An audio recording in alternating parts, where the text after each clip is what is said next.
Are you all able to hear me? Yes. Okay, then it's fine because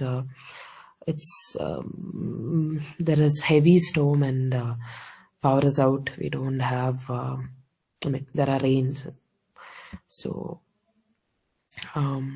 yeah. If at all it's breaking at any point, just let me know. All right. So because of the same reason, we are doing LR today, not mathematical reasoning. I've just interchanged them. We'll be starting with LR. Okay, because that is easier for me to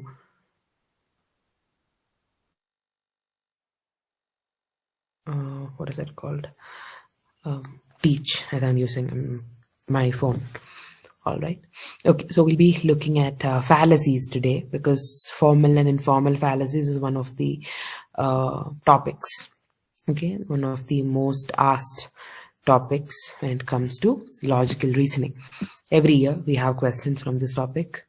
Okay, every single exam, even last time they had given the situation and they asked which which fallacy it is.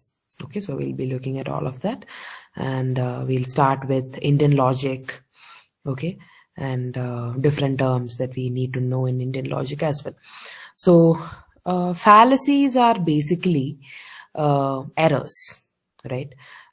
Mistakes or errors in reasoning that can occur accidentally or be used intentionally to deceive or to manipulate a set of people or an audience. That is what we call fallacies. Okay, so an accidental error in reasoning is a simple mistake, right? While an intentional fallacy is a deliberate trick. Okay, when it's an accidental, it's a mistake, right? When we intentionally do something, it is a deliberate thing that you're doing. Okay, so fallacies, they these mistakes or these errors or what we call fallacies, they weaken arguments. Okay, they will undermine the overall effectiveness of our writing, of our speech, all of that. Okay, so there are 5 common categories of fallacies. Okay, 5 categories. First one is using feelings. Okay, so using feelings means it appeals to our emotion rather than logic. Okay, so that is how emotions work, isn't it? Okay, how what to say, how when we use feelings. Then next one is diverting attention from the main point. When you're talking about something and you divert it, so you're distracting from the argument. Okay, then third category is when you present something false, or you are basically giving misleading information. Okay, so what we call misinformation. That is the third one. Fourth one is you making broad statements without sufficient evidence. Okay, like generalization. Okay, then fifth one is you draw conclusions or you draw connections that are not pertinent to the argument, like you are making irrelevant connections. Okay, so these are the 5 categories that we see our fallacies in. Okay, so using feelings, you distract from the argument, misinformation, generalization, and irrelevant connections. Okay, now we'll look at the different types of fallacies, how we primarily divide it. Okay, we have formal and we have informal fallacies. So formal fallacies are basically logical errors where the conclusion does not follow from the premises. So when we say um, all, okay, let's say okay, if I'm telling all black bugs are carnivores. Okay, and the second premise is all rats are carnivores. Okay, so can we conclude that all rats are black bugs? Can we conclude that?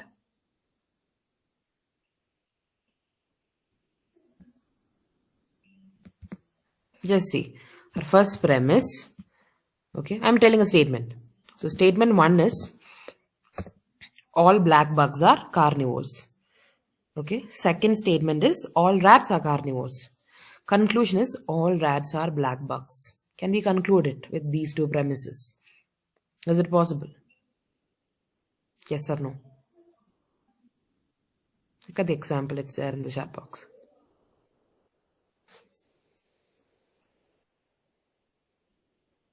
Is the conclusion right? Like true? Are rats black bugs?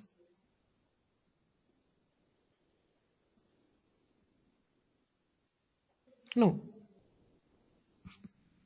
Others? What's happening? Are you listening?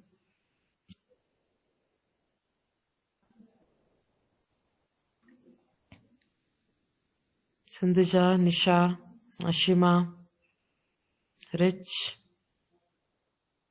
Please be with me. It's an important topic, okay? This is one of the difficult topics as well when it comes to logical reasoning. So please be there with me. I'll try to make it as simple as possible for you all, but please be there with me. Okay. So in this case, this argument is invalid, right? Because the premises do not support the conclusion. Like the subsets of black bugs here and rats, they do not overlap.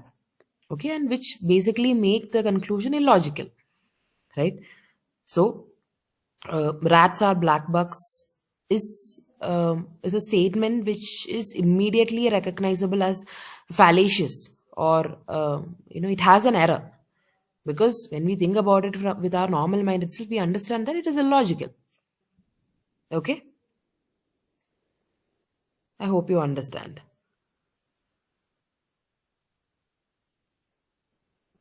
Now, when we come down to informal fallacies, fallacies are errors or mistakes that occur due to misuse of language or evidence. Okay, so they are common in everyday life, and they often involve bringing information that is irrelevant into an argument, or making assumptions that are incorrect. So we have different types of informal fallacies. Okay, so we'll be looking at each and every one of them today. Okay, so the first one is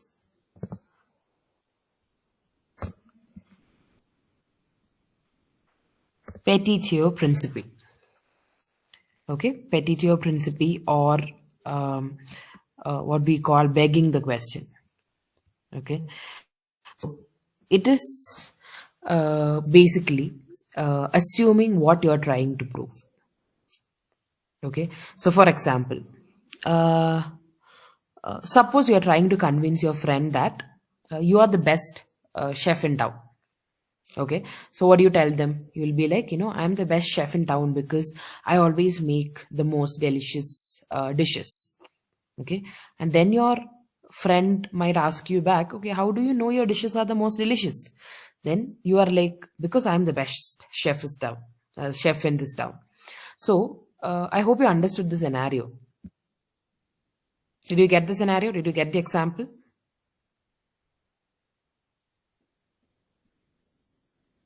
Okay, so basically here your argument is committing the fallacy of petitio principii, or begging the question. So you are saying that you are the best chef because you make the most delicious dishes, and your dishes are the most delicious one because you are the best chef. So it's like going in a circle, right, where your conclusion is based on one of your premises, and your premise is relying on your conclusion. So the same thing happens, or it's another real example could be, is any of your friends studying abroad? Anybody who's studying in UK, US, Canada, anywhere? Okay, any of your friends or people or your family friends or somebody? Okay, so in Kerala now it's a trend that from every house, okay, at least one of their kids is abroad. Okay, I mean, I'm just being very honest here. And finally, when you see the parents are alone at home, okay, and that is the current trend. in Kerala. Okay, I'm a Malayali. I come from Kerala, so that is why I think this example is something which is coming to my mind. So recently, I asked one of my friends who's abroad, who's in the UK. So he was like, Irene, I'm just done. I'm so done. I don't know what I'm doing. And then I was like, okay, then why are you still staying in the UK? You can just come back and do some job here. And he was like, then who will pay my, what is that? Bank loan. Okay. So I was like, okay, wait, why did you take the bank loan? He's like, to come to UK. Then he's like, so why are you in UK? To pay the bank loan. Do you get what I'm trying to say? Are you able to understand the situation? Okay. So basically, you went to UK because you took the loan. Okay, you took the loan to go to UK. Okay, you went to UK. Now you are there because you have to pay off the loan. And that is exactly the situation of many of the students who have gone abroad. Like, people do not know why they are going abroad. Okay, they are basically spending a sum of 35 to 40 lakhs minimum for a course. Okay, if you are very much knowing what you're doing, I understand. But otherwise, people are just following the, more like a herd, right? They're doing what others are doing. And once they go there, only they just understand the fact that, okay, they're not meant to be there, or this is not something for them. Okay, and then they are like, okay, I'm here because I have to pay off the loan. Okay, so then why do you take the loan? Because I had to come here. So I hope you understand. And this is exactly petitio principi. Do you get it? Okay, so assuming what you're trying to prove, basically. I hope you got it. Yes? No? Everybody? Nitish, Divyaharshana, Ashima. Oh, I'm just calling out the names I can see here, okay? All of you? Good. So I'll be going a little bit slow because this is an important topic. We see a question from this topic every single time.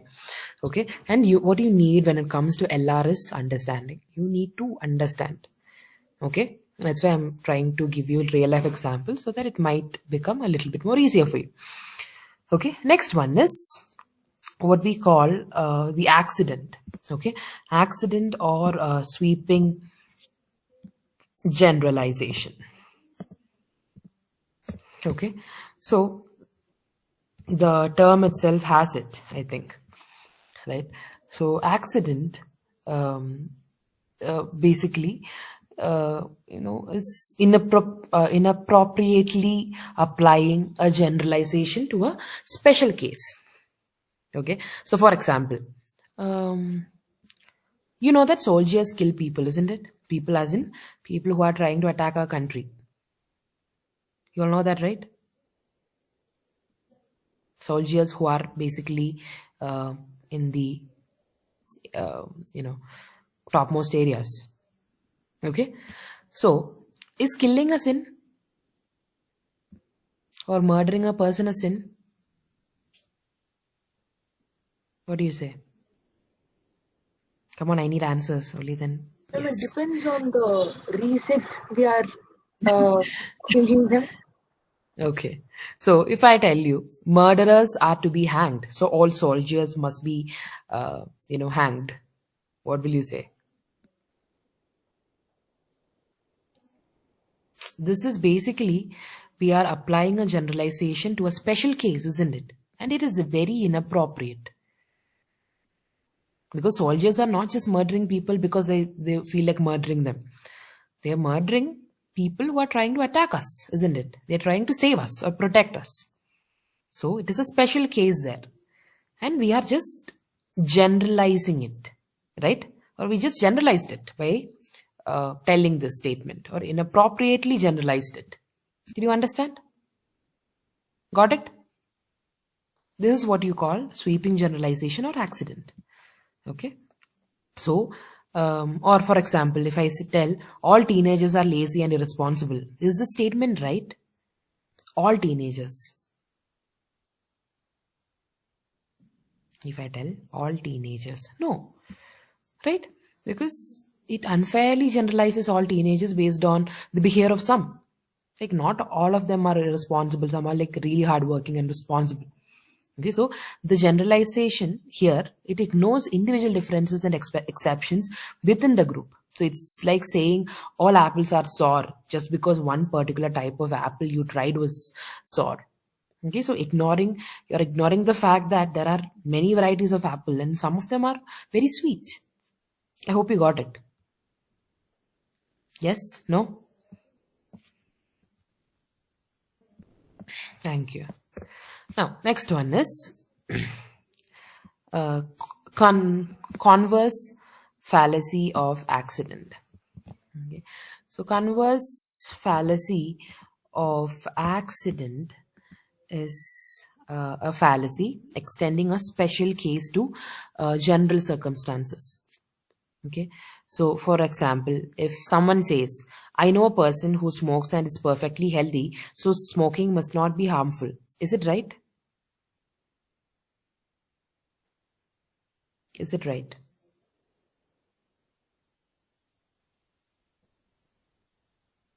No. Right? So when I tell, okay, I know smoking is injurious to health, no matter what. Even if you smoke 1 a day, 10 a day, it actually is bad for your health.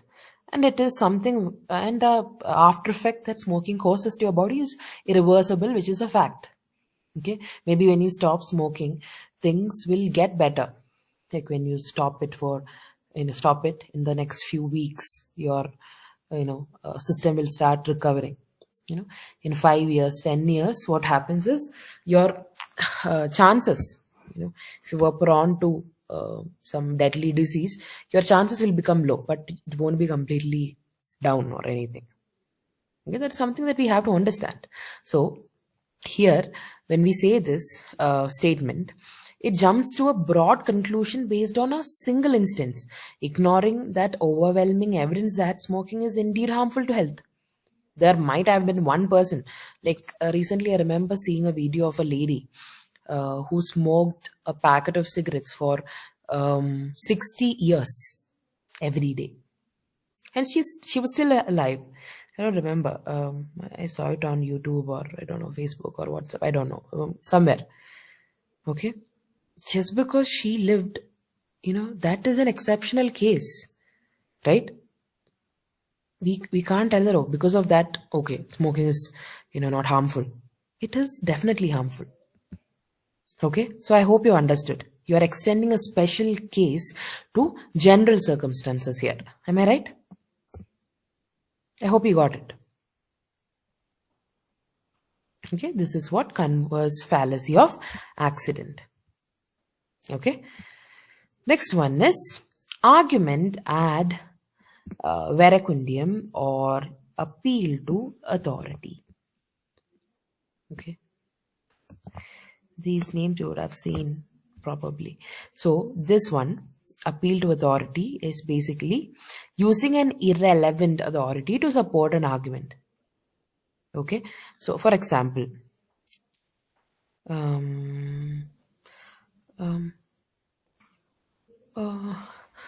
you all know Saif Ali Khan's son, Ibrahim Ali Khan?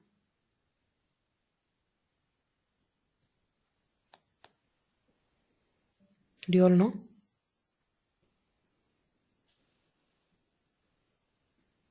No, ma'am.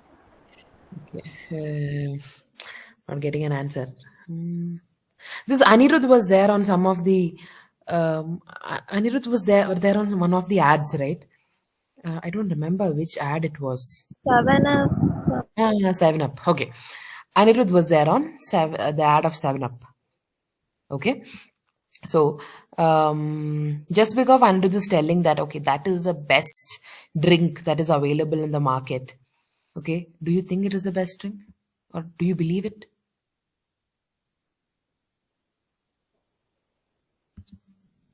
That's exactly the thing. So if a celebrity endorses a particular brand, okay, like of drink, and claims that that is the best one ever, and people just end up believing it just because the celebrity said so.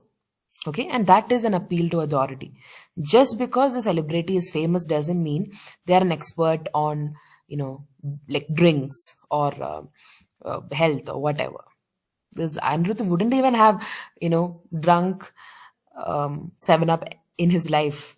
Okay, it's just that he's promoting it, and we have to understand that. I hope you understood. That is exactly what you call appeal to authority.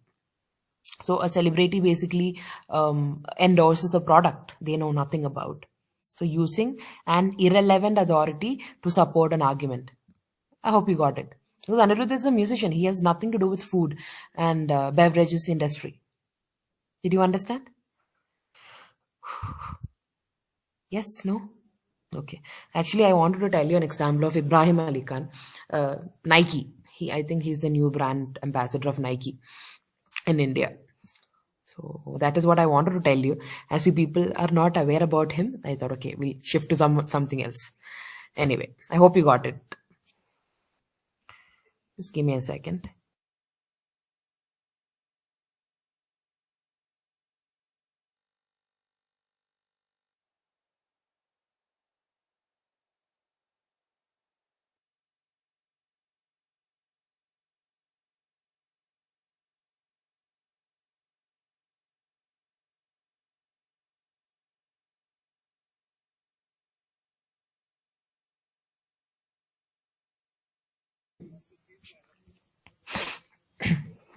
Next one is argument ad popular, okay, or appeal to emotion. Okay, so this one, okay, this fallacy is basically uh, s- about stirring up your emotions to support an argument. Um, okay, for example, um, okay, I want to think about a commercial. Okay, so I hope all of you have seen the Dairy Milk ad. Kiss me, close your eyes and miss me. Right? All of you have seen it? Yeah. So when you see that, they are portraying like a girl and a boy. They are, giving, like gifting each other the chocolate. Okay. And when you see it, you feel that, okay, both of them are very happy. They are very confident. They are very lovey dovey. It's all good between them. Right? However, the commercial is not providing any evidence or logical reasoning about the actual benefits or effects of that particular chocolate. Instead, it is trying to evoke that feelings of happiness and belonging to basically persuade you all or persuade us to buy the product. Did you get me? So we basically don't know anything about dairy milk, right? What is there? What is inside? Or what is the benefit? Okay, or logically, there is no point in us going and buying dairy milk. Just that it is very much incorporated to our emotion, isn't it? When we feel like buying a chocolate for someone we love, the first thing that will come to our mind is dairy milk, no matter what. Even my kid as in my niece, she's just 6 years old. Okay, she's very particular that she needs dairy milk. Yeah, last day I got her Snickers or some other chocolate, Kit Kat or something. And she's like, "Ma'am, I like only dairy milk." I'm like, okay. I hope you get it. So how it is appealing to your emotion, basically, isn't it? Got it? Okay. So it's basically, adding on to your emotions to support an argument. That is exactly what argument ad popular means. Your appeal to emotion. Okay. Or in literature, we have this example of Mark Antony's speech in Julius Caesar. Mark Antony is going on telling, isn't it?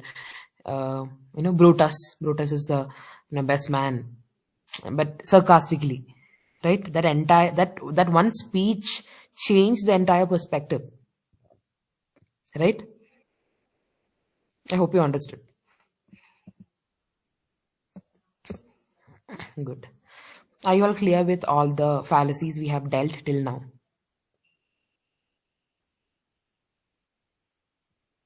Okay, good.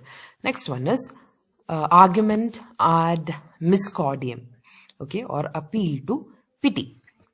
So we are basically using pity to sway an audience. Okay, so for example, um, uh, yeah, are you all people who have submitted your assignments on time? If today is the deadline, do you all normally keep it on the deadline itself? Like, do you normally do it? Nice. Nitish, okay, I think I'm with Nitish on this. Yeah, even I don't know, only in the Google Classroom. Okay, I understand. So basically, we all have been there, or at least some of us, including me, we have been there when we ask our teacher for an extension on an assignment due to our personal hardship or hardships. So we might say something like, please, I know I didn't finish the assignment on time, but some personal reason. We'll be like, oh, my dog passed away last night, and I've been too upset to focus on like the work, or some random reason. Okay, while it's understandable that I was or we are going through a difficult time, the appeal to pity doesn't address the quality of their work or their responsibility to meet deadlines, right? So in this scenario, the appeal to pity attempts to manipulate emotions to gain advantage or leniency without providing a valid reasoning or evidence to support the argument. I hope you understood. Okay? I mean, that happens, isn't it? See, that was your responsibility. You haven't done it. You haven't done it means you haven't done it. There isn't a need for you to be like, ma'am, I'm sorry, I didn't do it. I need an extension. You needn't do that. Am I right? Okay, that is what you call appeal to pity. Like you are using pity or the emotion or that feeling of pity to basically sway an audience. Got it? Yes? No? Good. Next one is argument ad baculum. Argument ad baculum. Okay. So argument ad baculum or appeal to force. Basically using threats to support an argument. Okay. So for example, as children, or when you were children, have you ever got scoldings from your parents, like saying, if you don't do it now, I'll take this away from your room? Have you ever heard that?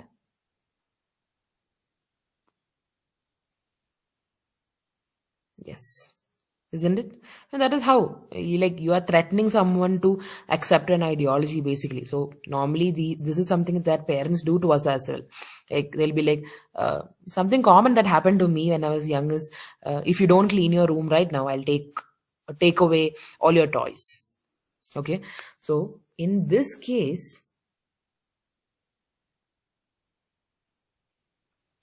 the parent is not offering any logical reasons why this child should clean their room.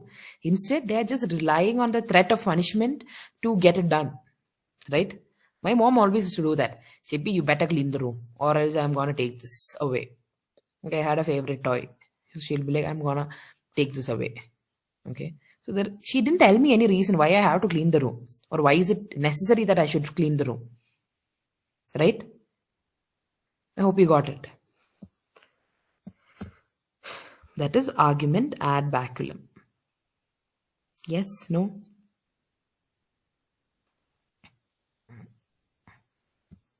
Okay. Next one is argument ad ignoration or appeal to ignorance. Okay.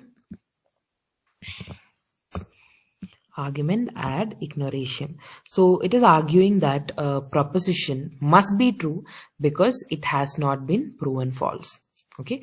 You're arguing that a proposition, okay, or statement must be true because it has not been proven false. Do you believe in God? How many of you all believe in God here in this class? Anybody who don't believe in God? Anybody who doesn't? Sorry.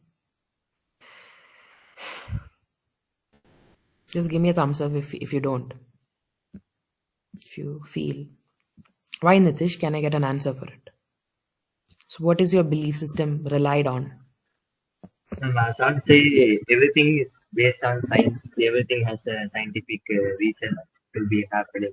So I My don't question is not that. My question is, so what is your reliance on? Like, like you, what universe. I personally believe is it's not like I'm supporting the ones who are believers here or non-believers here.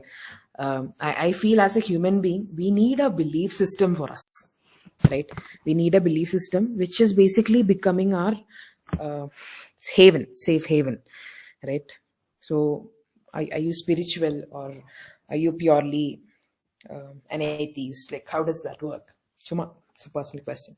No, not a, this not spiritual number. Just having my focus on my future. Future is the main thing which everything goes towards. So future is the only thing. So you're optimistic. Uh, we can say it like that. Okay. All right. So I because I feel we all need to have a specific belief system. If you don't believe in God, there should be something that you have to rely on, that you need to have your reliance on, so that you have something to hold on to, ultimately, right? Okay. So I am a believer. So let's come back to it.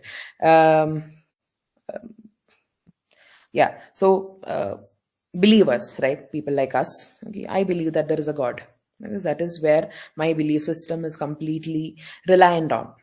Okay, when I feel low, or when I feel like I'm not able to handle myself, I go towards God. I move towards God. I'll be like, okay, I may not tell, okay, do this for me, do that for me. I don't do that, but at the same time, I'll be like, what I'm going through. Be there for me. I know you'll be there for me. Right? That is the strong belief system that I work on. Right? It gives me hope. It gives me, it makes me feel less stressed. Okay, it's more like something I have to rely on. Okay, that is a basic of my belief system. Right? So, if I tell, God exists because no one has proven otherwise. Okay, this is basically appeal to ignorance. You're arguing that a statement or a proposition must be true because it has not been proven otherwise. No one has proven that God doesn't exist. Okay, so I'm telling that God exists because no one has proven otherwise. I hope you got it. Did you understand? Okay, so when someone claims that aliens must exist because no one has proven that they don't exist, or someone might argue that ghosts, right? Ghosts are real because no one has definitely disproven their existence. Okay, I hope you understood. That is what you call appeal to ignorance, or argument ad ignoration. Okay.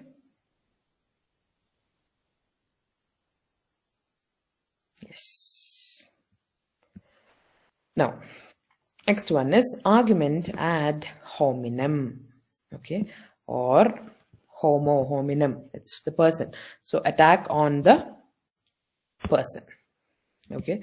So attacking the person rather than the argument. That is argument ad hominem. Okay. So you're attacking the person rather than the argument. Okay, so that is something very common that we see on a daily basis, isn't it? Okay, so in everyday disputes, everyday problems, we see that someone might dismiss another person's argument by attacking their intelligence or their motives or their personal history, rather than addressing the actual points being made. Okay, so if, for example, if someone suggests a change in a workplace policy, Okay, then a colleague might respond by saying, "You're just trying to make yourself look good," without providing any substantive counter arguments. That has happened, isn't it? Okay, that is exactly what argument ad hominem means. Okay, this happens on a day-to-day basis, isn't it? Even you can think about your own life and the kind of, if at all you have had any disagreements with people you love or people you don't know or people you don't love. Okay, this happens. Basically, when something happens, in Malayalam we say "Chakka ennu parayumbol maanga ennu parayam." When someone is telling something, you're just trying to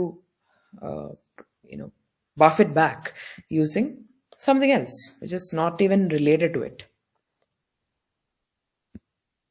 Okay, so if we are telling, you have to communicate with me properly, you are not being vocal about what you feel, so I really want you to articulate your hard feelings or your ill feelings or whatever to me. What you're doing is not right. When you tell this to a person, the person is replying to you telling, "Oh my God, you're always like this." Do you understand? I hope you got it. I mean, that happens, isn't it? Even in personal relationships, when we talk to our mom, dad, or brother, sister, or people we love, that happens at times. They'll talk to us based on something else, or they want to just avoid the conversation altogether. I'll be like, you always do this to me. Can you please move? That happens, isn't it? Okay, that is argument ad hominem. I hope you got it. Yes or no? Good. Then we have ignoratio elenchi. Ignoratio elenchi, or what we call the irrelevant conclusion. Okay, irrelevant conclusion, basically a conclusion which is not relevant to the argument. Okay, or which is not related to the argument. For example,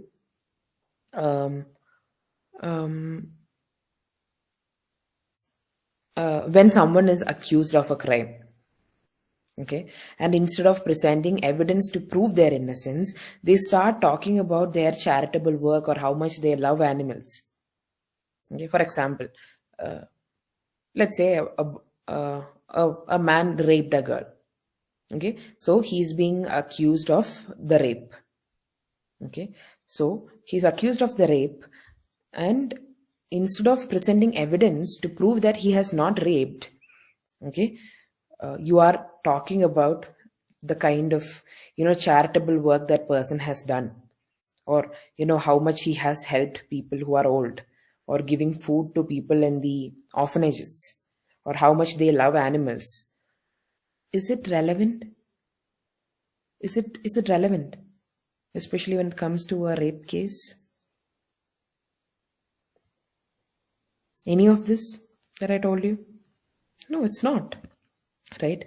While these may be the positive qualities of that person, they are completely irrelevant to the accusation of committing a rape. Right? I hope you got it. That is ignoratio elenchi. Okay? You are reaching a conclusion that is not related to the argument. Okay? I hope you got it. So you are missing the route instead of missing the bus. That is also another example for it. So nowadays we see that they give us the situation, okay, and they ask, okay, which fallacy is it? Okay, this is a pattern that we have been seeing. Yeah, that is why I'm giving you examples, because they are also giving very simple examples. Okay, I hope you are getting it. Yes, no? So please do understand and learn. Okay. Next one is complex question. Okay. So complex question is a fallacy where you are asking a question that traps the respondent regardless of the answer. Okay. That is what complex question means. So, for example, Okay, if I am asking you, so have you stopped beating your wife? Have you stopped beating your wife? Will you tell me a yes or a no? Tell me. My question is, have you stopped beating your wife? Most of us are women here. Wait, is Nitish there? He went out of the meeting. Okay, tell me, have you stopped beating your husband? My question is, have you stopped beating your husband? What will your answer be? The answer will be very complicated because if anyone answer yes, then sometimes he used to beat, or if he answer no, then also it is very complicated answer. Thank you Uh, so much, Anjali. That is exactly the answer I wanted. Okay, it is a complicated answer, isn't it? So if when I ask, have you stopped beating your husband? If you tell a yes, which that means that you used to beat him. If you tell a no, then it means you are still beating your husband on a daily basis. So no matter uh, how you answer, it's like a trap. You might end up admitting something you didn't intend to. Okay, that is what a complex question means. You are asking a question that traps the respondent regardless of the answer. Even if you tell a yes, it's a problem. If you tell a no, also it's a problem. I hope you got it.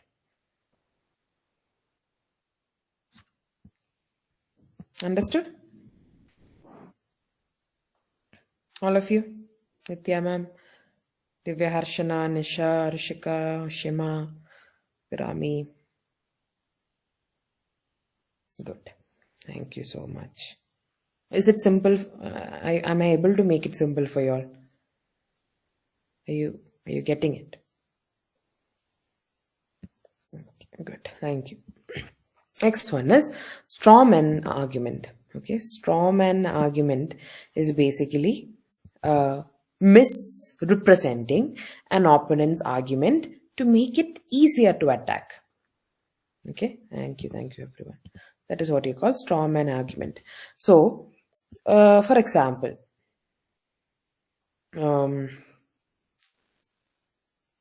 let's say imagine there are two friends. Okay, imagine two friends, Sam and Alex. Okay, Sam and Alex, they are discussing plans for the weekend. Okay, Sam is suggesting that let's go hiking in the mountains, but Alex is responding, why would you want to climb dangerous cliffs? Like, you must have a death wish.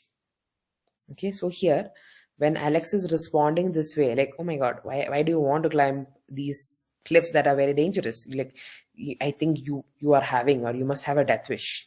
So when Alex is talking like this, or Alex is responding like this, Alex has employed a straw man argument there.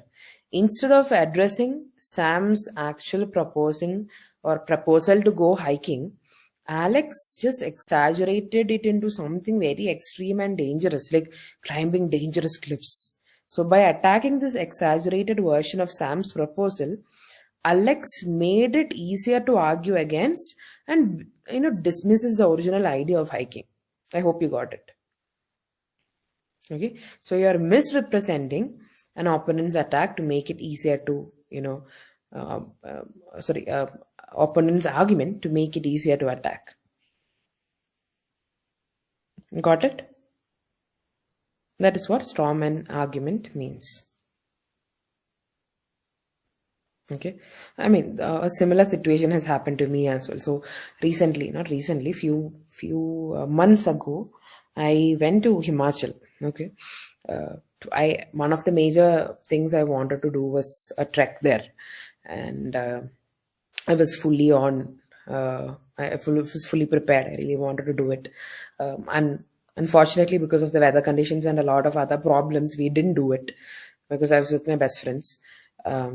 But I think if at all I was alone, I might have done it, because one of the ways my best friend put it across to me was like, Irene, do you really think you should go up like this and then slip and fall and die? Like, will you even feel like doing a trek after that? I hope you understood, right? Well, that's exactly what she did to me, misrepresenting my argument, okay, so that it was very easier for her to attack me. Now, when I think about it, I feel I was being very rollish, because then I got very petrified. I got scared. I'm like, I like adventure, but I don't like, putting myself in such a situation. Like, safety comes first to me. So, yeah. Okay, I hope you understood what storm and argument means.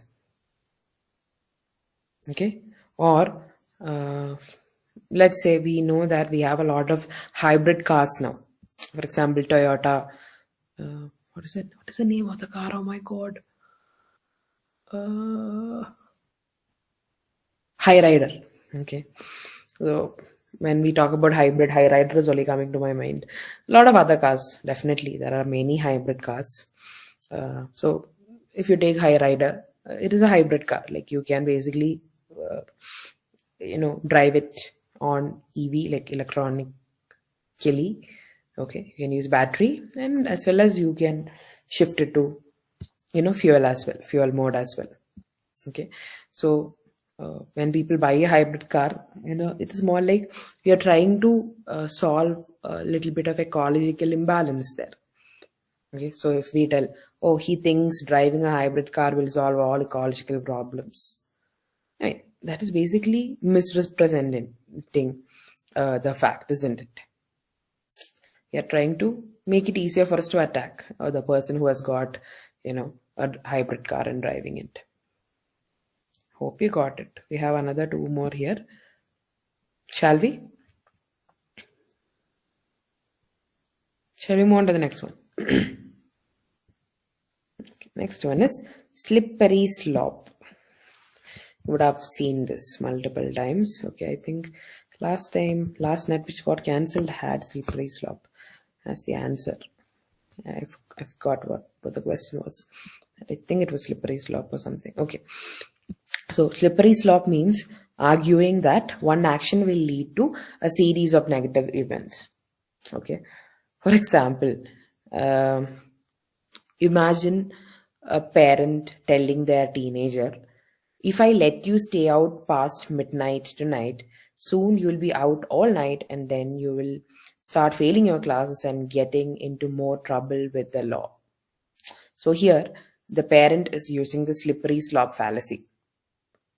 Okay, so allowing the teenager to stay out late one night does not guarantee that they will engage in, increasingly risky behavior or they will face serious consequences. The parent is exaggerating the potential outcomes without considering any other factors that might influence the teenager's behavior here. Hope you got it. Okay, did you understand? All of you, are you all understanding? Okay. So you're arguing that one action will lead to a series of negative events. Or for example, we say that sex ed or sex education should be there in schools and colleges now. So if we tell teaching sex education will lead to unplanned pregnancies and dropouts. Oh my God. Like, how you're putting it across, isn't it? Okay, you're exaggerating the potential outcomes without basically considering any other factors that might, influence the situation. I hope you got it. Okay. Thank you, Rich. Others? Excuse me, ma'am. Tell me. Ma'am, I have a doubt, ma'am. Yes, Sintusha. Whether the storm and argument and argument ad hominem go hand in hand. How can we differentiate the both, ma'am? Storm and argument ad hominem. Okay. Attacking on the person. Yeah. Attacking on the person rather than the argument. And okay, one they can go hand in hand. Okay. So here, in argument ad hominem, okay, we are attacking the person rather than the argument. Okay, we are directly attacking them. We are just telling Okay, we're not at all mentioning or not at all trying to focus on the argument they are putting across. Okay, when they are telling something to you, you are completely on the other dimension, talking about something else and attacking them. For example, you are telling me, your teaching is very bad. Okay, so this is what you're telling me. This is your argument towards me. So the reply should be based on your argument, isn't it? Instead, I'll be like, oh, Sindhuja, your hair is not very long. So that you're not your whatever you're telling is wrong. Do you understand? Yes, ma'am. Okay, so that is a purely personal attack rather than the argument. Okay, and that is how argument ad hominem works. You are attacking on the person. Okay, you are not giving any counter arguments, like any substantive counter arguments. Okay, you are just trying to attack the person's intelligence or motives or personal history, rather than addressing the actual points that is being made. That is what is happening in argument ad hominem. Whereas in strawman argument, okay, when you are telling me an argument, okay, I am misrepresenting that argument to make it easier to attack. For example, if you are telling me, oh, you don't teach well. Okay, this is an argument you are putting across to me. Okay, and I am like, if at all I teach, you are going to learn everything. You get what I'm saying? I'm sorry. Yes, ma'am, like sarcastical. So for example, so what I did is I am misrepresenting your argument to make it easier for me to attack you. You made an argument, I am like turning and twisting it in my possible ways. Okay, I am misrepresenting what you told. Okay, and I'm just hitting against it. I am not telling anything bad about you. I'm just turning what you said. Got it? Yes, ma'am. Okay, I hope you understood. Yes, ma'am. Thank you. Thank you. Okay, others? Are you understanding?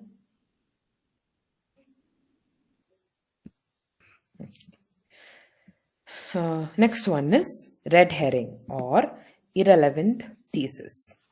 Okay, so red herring is basically introducing irrelevant information to distract from the main issue. Okay, so for example, okay,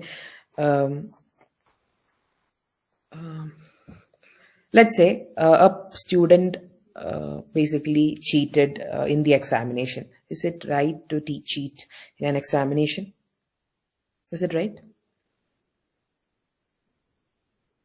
Do you think it is right to cheat in an examination? No. Okay. So let's say someone basically a student was caught cheating. Okay.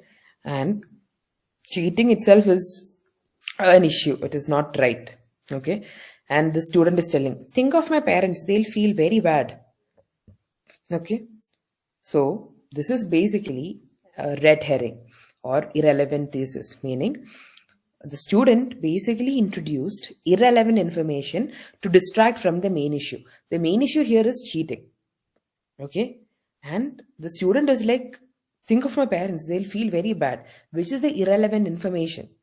So to distract from the main problem, the student is using some random information. Did you understand? Okay. Or we also see this in our politicians a lot.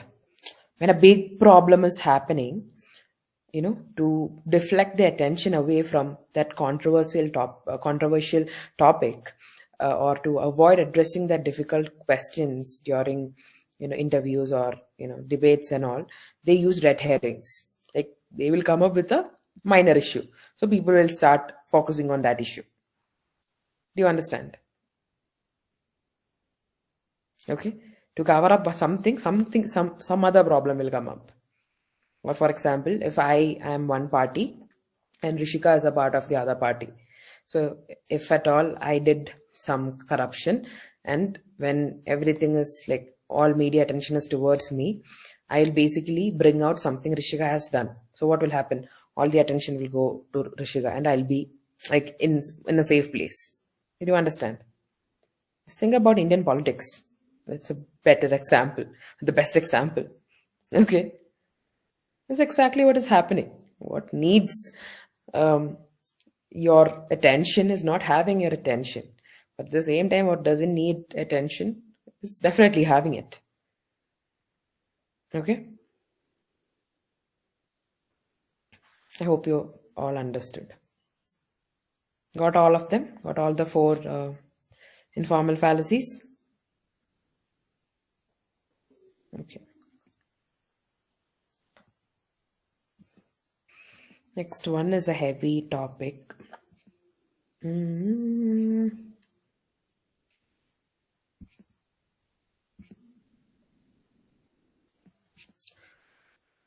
Excuse me, ma'am. This complex questions from an argument, these all 4 were? I'm sorry? Ma'am, from common question, it was counting like 4 topics. Just you said. I didn't. Which common questions? Ma'am, complex question. From the topic complex questions from an argument. After that, 2 more topics are there. These 4 are with one topic. All of these are different fallacies. Next one is a slippery slope, and final one was red herring.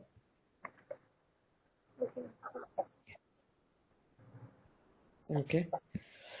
8-4. Okay. I'm just thinking. I know we have time, but I'm just thinking whether I should start with Indian logic because it is a heavy topic. You all tell me, what should I do? If you all very clear about this and if you feel you can handle one more heavy topic, we'll go ahead. Otherwise, I'll meet you all on Friday because LR is something we need time with. Excuse me, ma'am. I'm sorry? Excuse me. In the beginning of class, just I left because of server problem. So Okay. I missed the previous one. Just logical reasoning after using feeling applied to emotion rather than means petitio principi. From there I have written. Okay. Before that, I can't. See, we majorly discussed only informal fallacies. We were talking what formal fallacies are, that's it. And I was just telling you what are the categories of fallacies. Like we normally have 5 categories of fallacies. Like we use feelings, we divert our attention from our main point. Then there are cases when there is misinformation, like you present false or misleading information, or there are occasions of generalizations, like you make very broad statements without sufficient evidence. And there are irrelevant connections, like you draw connections which are not basically pertinent to the argument. It was a very general introduction to the fallacies, Anjali. Nothing else. Ma'am, these all 5 were informal or formal?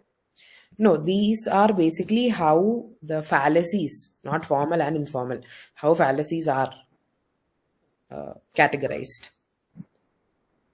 And then we came down to 2 types, formal and informal. And informal only we have like 14 types.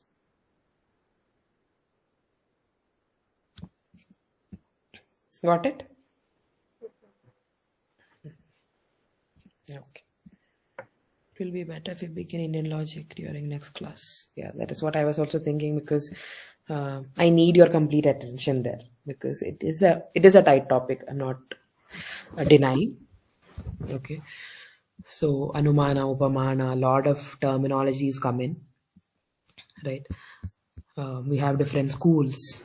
Okay. We have in how to understand our Indian philosophy. We have unorthodox schools, what we call Nastik.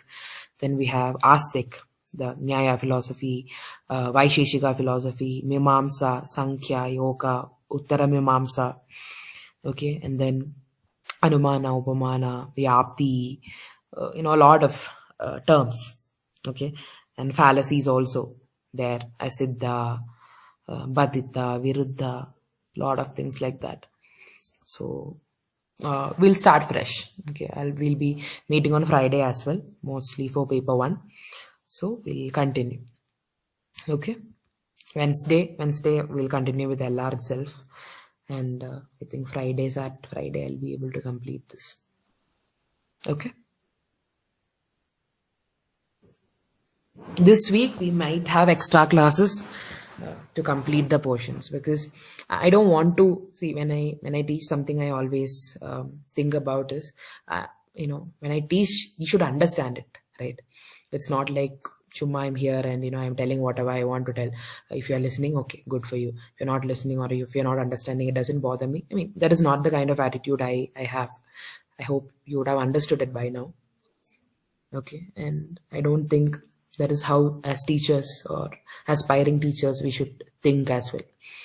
We teach so that the ones who are in front of us, the ones who are listening to us, they understand what we are trying to say, right?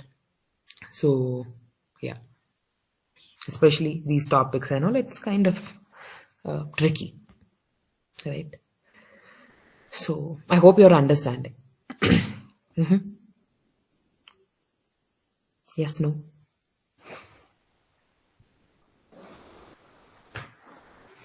Purida? Okay. All right. Then I'll meet you all tomorrow for paper 2. Okay.